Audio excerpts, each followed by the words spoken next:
Good morning. We're going to be taking a look at domain and range, which is covered in your assignment booklet as part 6.2. I'm going to go through this sort of stuff fairly quickly, simply because you can just pause it and take a look at it, okay, as soon as I get my big old self out of the way. I'll try and stay out of your way as I'm doing this, but I'm not promising anything. Anyways, definitions. So domain and range it's a very simple idea, but I know it's a problem for some students. But remember, the domain in a set of ordered pairs is your x. The range is your y. So again, domain is your x and range is your y. Okay, so for any graph that you might have, a line that's been graphed or a series of points that's been plotted on a graph, all of the x values, if you just took the x values for all of those points and threw them in a bag, that would be the domain. If you took all the y values, threw them in a bag, that would be the range. And that's what's talked about right here. Okay, so you can pause and you can read through this stuff. But we will go ahead. Okay, so expressing the domain and range. Well, there are a number of different ways to write out to the domain and range. We're going to focus on a couple of different ways. One's called set notation and one's called interval notation. Those are the ones you're going to be using most often. Okay? However, if we're graphing things that aren't necessarily numbers but are things, you might be graphing words. So, there have been a lot of graphs made recently about the evil COVID-19 in Canada, and a lot of those graphs are graphs of, say, the provinces versus the number of cases of COVID-19 in each province, right? So, our domain then would be a series of words, Alberta, and the y value might be whatever, 231. Our domain would be BC, our range might be 400, okay? And so on. So my domain would be a list of words. My range would be numbers. We can also use a number line. Okay, so if our number line is something like available shoe sizes in Canada, okay, we might start out with infant sizes and we might go all the way to whatever, size 16, okay? That would be a number line. And again, 1, 2, 3, and so on, up to 16. That's a way that you could also list a domain. Now, if you recall, we have different number sets. Ms. Clark taught you that there was a difference between, for instance, natural numbers or whole numbers, where there's no in-between decimal values. So if this was a domain and we were dealing with whole numbers, then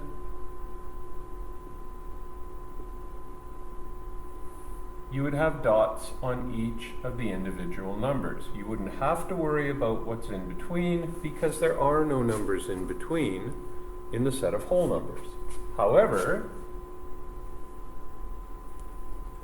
if our set instead was the set of rational numbers, then there are in-betweens with rational numbers.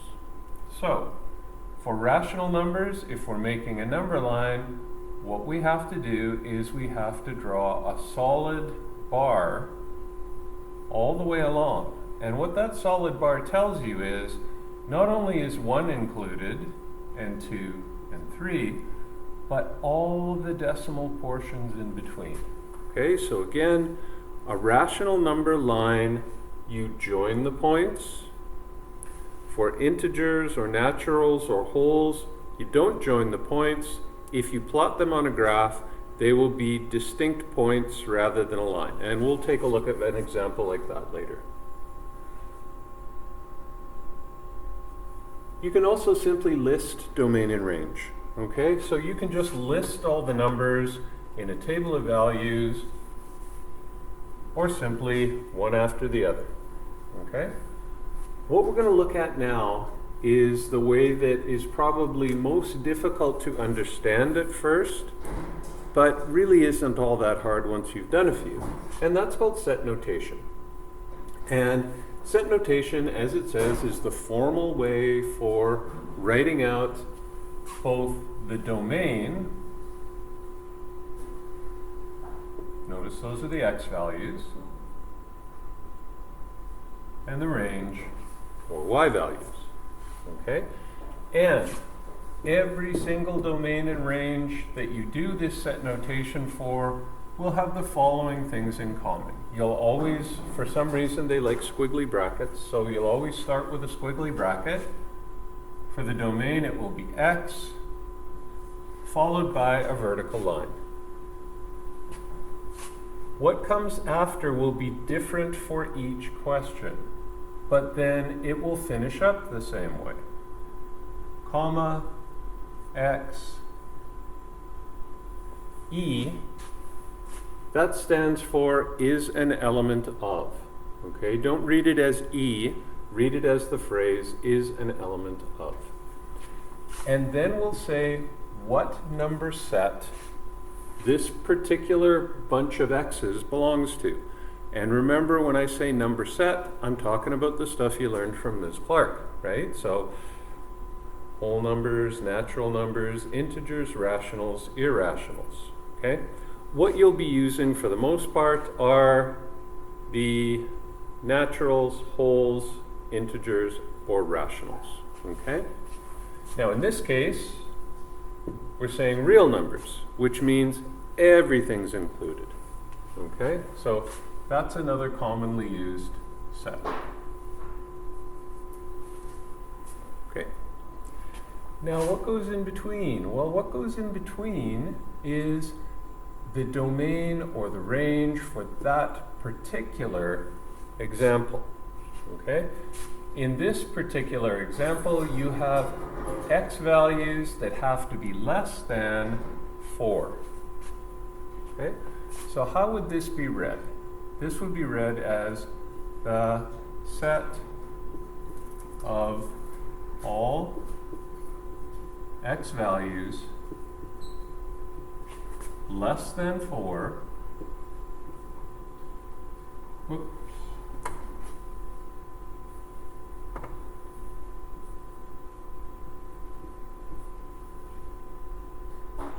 so the set of all x values such that x is less than 4 and x is an element of the set of real numbers.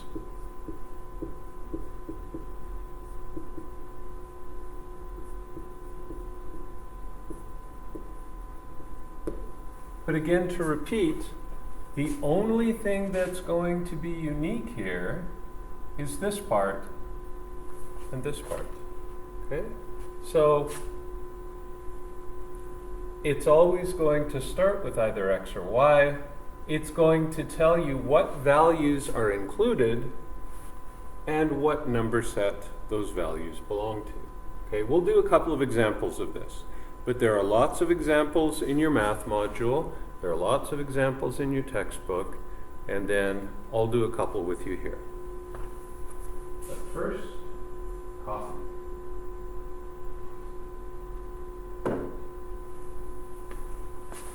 Hi. Okay, other than set notation, you're going to be doing a lot with interval notation, and interval notation is actually a lot easier, I think. It's a lot less writing, most definitely, and interval notation is a way of using brackets to include the very smallest value and the very largest value The understanding being that all values are between these two numbers. Okay? So, what this means is values greater than 0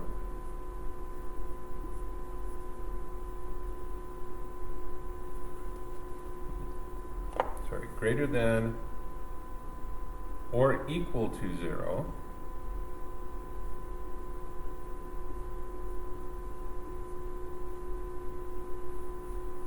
whereas this one, notice, sorry, let's finish this up, and less than or equal to 4.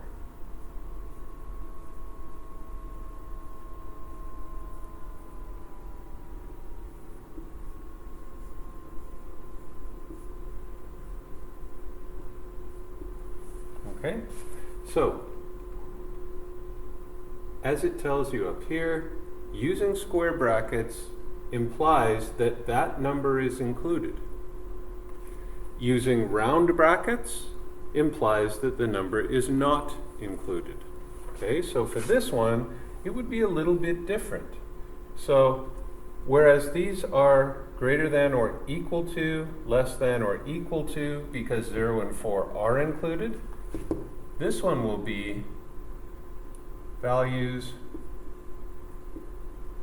greater than or equal to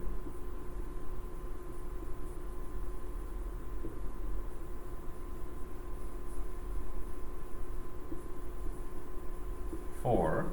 Okay, notice greater than or equal to, and less than 10. Now notice the difference there. I didn't say less than or equal to. I said less than, period. Okay? So square brackets imply that you are either less than or equal to, or greater than or equal to. Whereas round brackets, there's no equal to. It's either less than or greater than. Okay? Now, you'll see in a couple of examples, quite often you'll use the infinity symbol. Okay? And when you're using the infinity symbol, you always surround it with curved brackets. Okay? So you're never going to put square brackets around an infinity symbol because infinity can never be included. It's not an actual number. It's kind of more of an idea. Okay? Let's do some practice and this will make a lot more sense.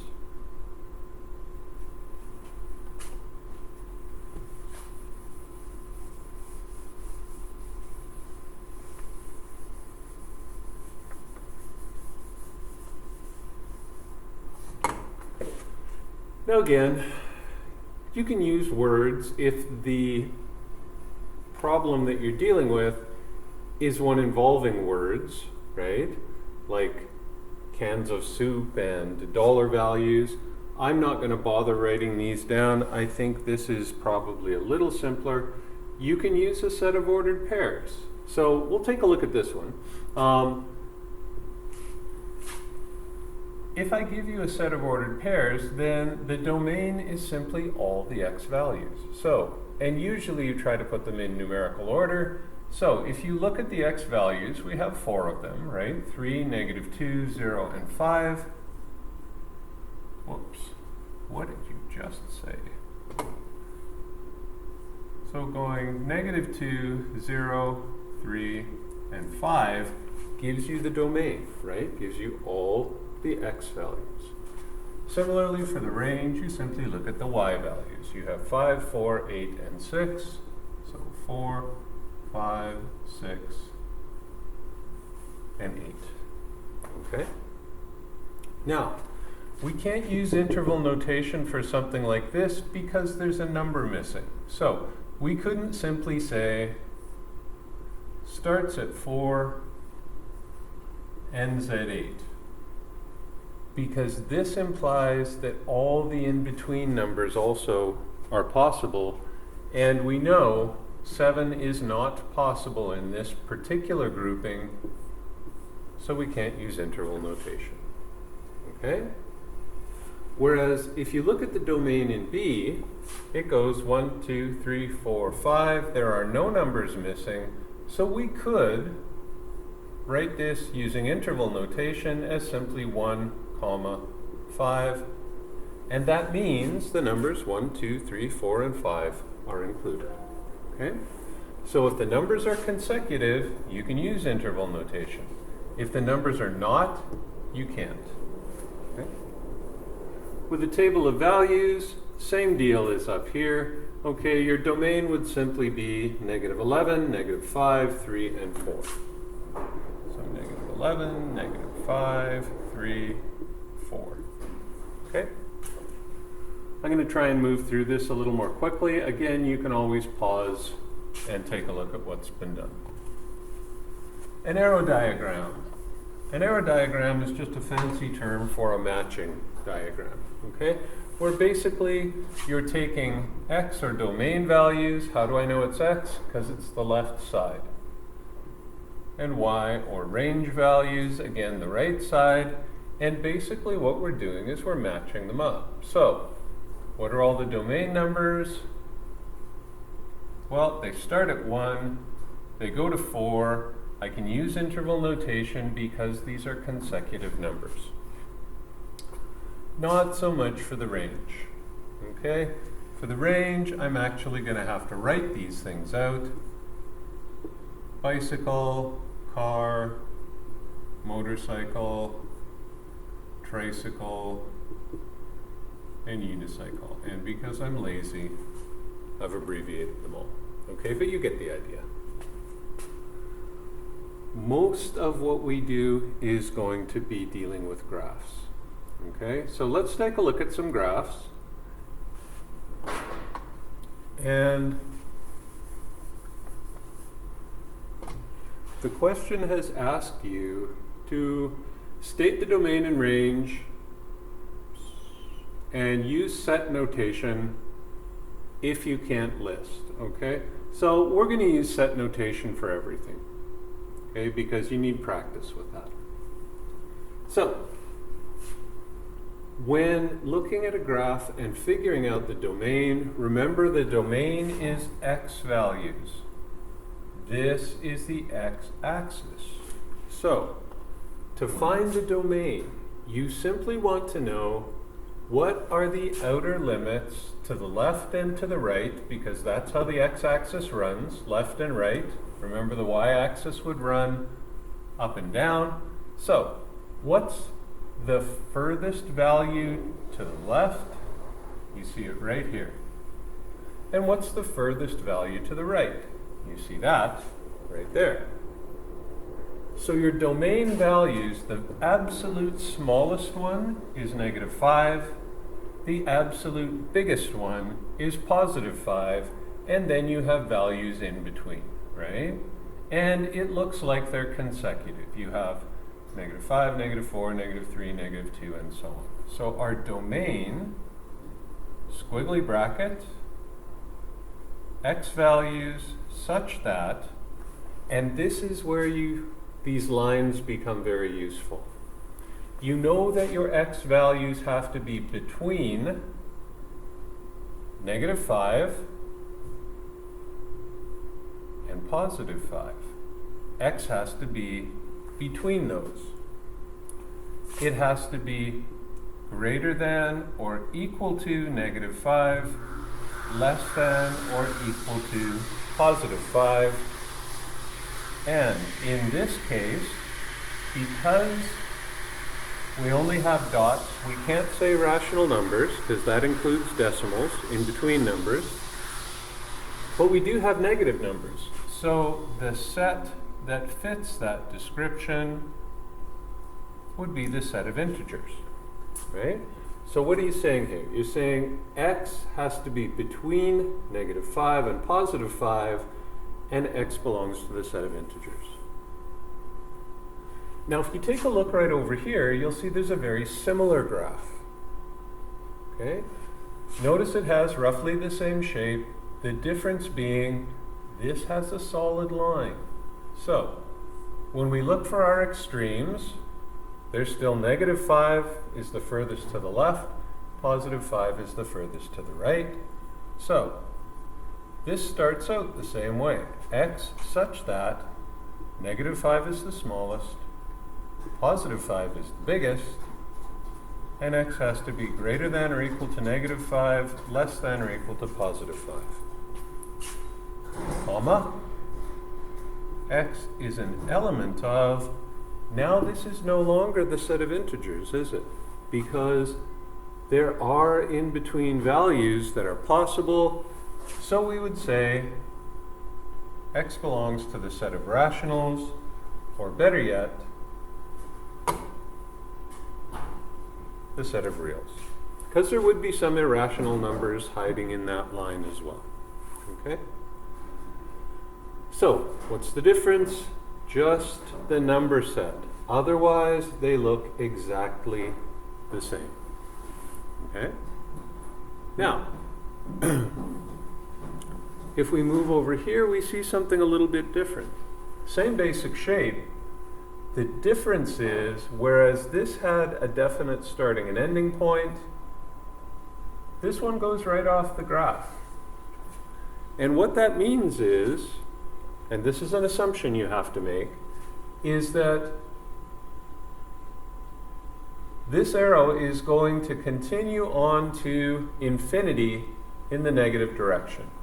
This one will continue on to infinity in the positive direction. So, when we set up our domain, we're still saying all x values such that x is, well, what is x between now? Well, the very smallest possible value would be -infinity, right? I'm just going to make a little more room here. And the very largest possible value would be +infinity. Remember, this line will go on forever to the right and forever to the left.